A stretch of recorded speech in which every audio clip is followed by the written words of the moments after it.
तर या ठिकाणी आपण क्वेश्चन नंबर 30 सॉल्व करणार आहे. तर क्वेश्चन नंबर 30 दिलेला आहे. A gas at NTP is suddenly compress to 1/4 of its original volume. तर एक गॅस दिलेला आहे NTPला आणि तो सडनली कॉम्प्रेस करायचा आहे 1/4 त्याच्या ओरिजिनल वॉल्यूमच्या.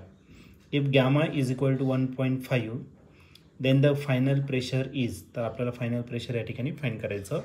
हा जो क्वेश्चन आहे हा 2023ला आलेला होता.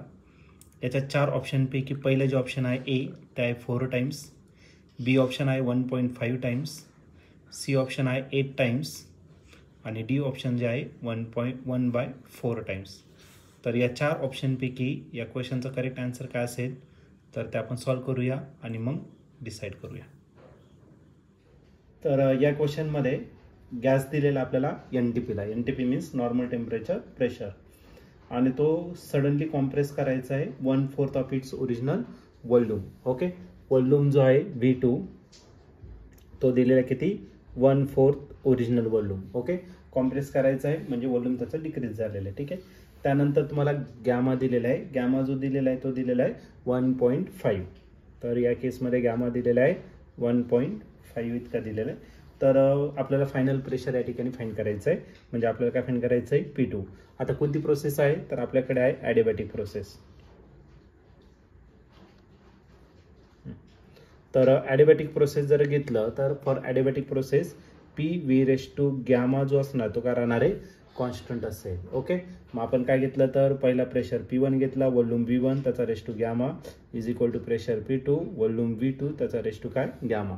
तर प्रेशर P1 आपल्याला नाही दिलेलं आहे, त्याला P1च कन्सिडर करू आपण. वॉल्यूम V1 जो आहे तो पण नाही दिलेला आहे V1 रेस टू आणि गॅमा दिलेला आहे आपल्याला किती 1.5.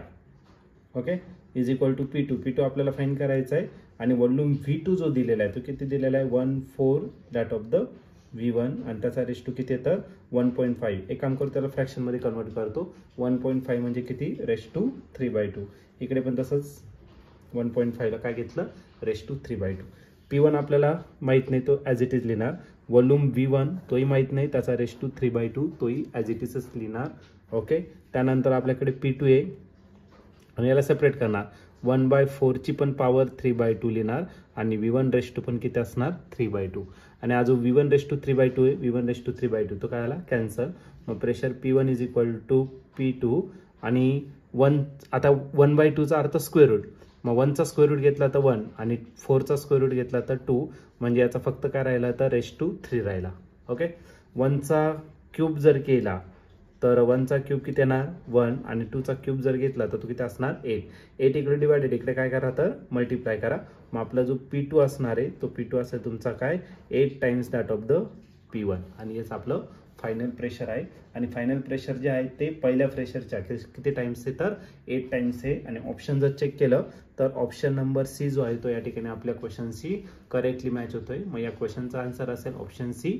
ऑप्शन सी म्हणजेच final pressure is 8 times that of the original pressure.